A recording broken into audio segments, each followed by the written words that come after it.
اهلا بنات، كنتمنى تكونوا بخير وعلى خير. نلقاكم لا فيديو في احسن الاحوال. اليوم عندي لكم جوج وصفات ديال الشعر، جوج ديال الكيراتين طبيعيين غير في الدار. وانتي في دارك اختي تهلاي ليا في الشعور ديالك وخليه مسبسب وساهلين البنات. اهم حاجه السهوله، انا كنقلب ديما على شي حاجه اللي تكون سهله ومفيده بطبيعه الحال.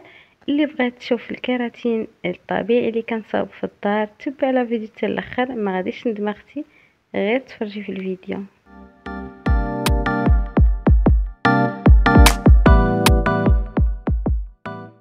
اول وصفه البنات اولا اول كيراتين طبيعي معنا البنات هو هذا اللي غادي ندير دابا، واللي فيه معلقه كبيره ديال النشا اولا جوج معالق حسب الشعر ديالك.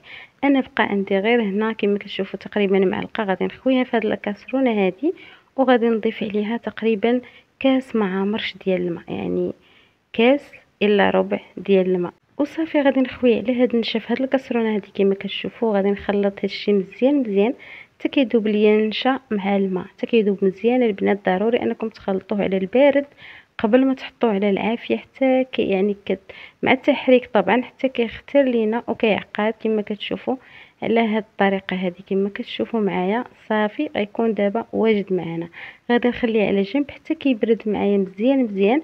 عاد كنضيف عليه المكونات الاخرين، يعني ضروري انه يبرد، ماشي نضيف كل شيء وهو سخون، ضروري نتسنى حتى يبرد على خاطره.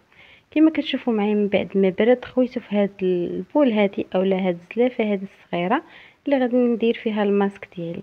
دابا غادي نضيف ليه زيت الكوكو اولا زيت جوز الهند البنات. ضروري تاخذوا هاد الاصليه هذه كما كتشوفوا. غندير معلقه كبيره ديال زيت جوز الهند وغادي نخلط كل شيء مزيان مزيان.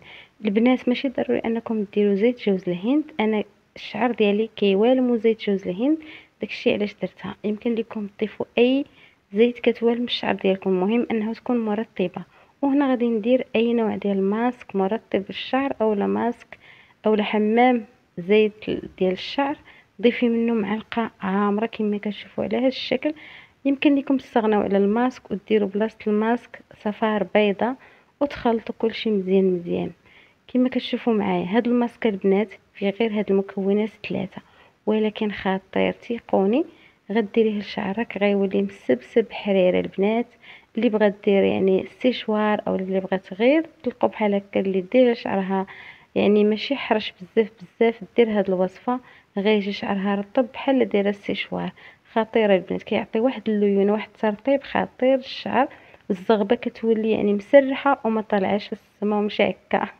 المهم البنات كما كتشوفوا معايا يمكن لكم ديروه لشعركم ساعتين على الاقل مع بلاستيكه بطبيعه الحال، وتخليه واحد ساعتين تقريبا، ومن بعد تغسليه مزيان مزيان. واحد الترطيب خطير البنات، غير جربوه ما غاديش تندموا. يمكن لكم ديروا حتى لبنيتاتكم الصغارات، يعني في الويكاند فاش كيكونوا جالسين في الدار ديري لهم هذا الماسك للشعور ديالهم، يتسلطوهم في الشعور ديالهم. شوفوا الملمس ديال الماسك البنات خطير، غير تمسيه يعني غتعرفي انه غير رطب ديك شعرك. ضروري انكم تجربوا هذه الوصفه. وما تنساوش البنات اللي وصلت حتى لهنا تحط شي كومنتير زوين في حالها، شي لايك وشي بارطاج بطبيعه الحال مع الصحابات ديالك. دابا دابا دابا يلا بارطاجيو. وهنا البنات الوصفه الثانيه، ولكن البنات هنا كنت كنصور وطفى لي التليفون بلا ما نعيق. هنا درت بنانه كامله اللي قطعتها كما كتشوفوا هنا، ودرت ايضا جوج معالق ديال زريعه الكتان اللي خليتهم تطبخوا مزيان مزيان. خديت غير لوجيل ديالهم ومعلقه ديال جيل الصبار، وهنا ضفت معلقه ديال زيت الزيتون وطحنت كل شيء مزيان مزيان كما كتشوفوا معايا. هنا يعني غادي تطحني مزيان كل شيء داكشي وصافي غيكون الماسك ديالك واجد. هذا هو الماسك ديالنا ديال اليوم، يعني كيراتين ساهل خطير طبيعي، ما فيه لا مكونات كيماويه لا حتى شي حاجه.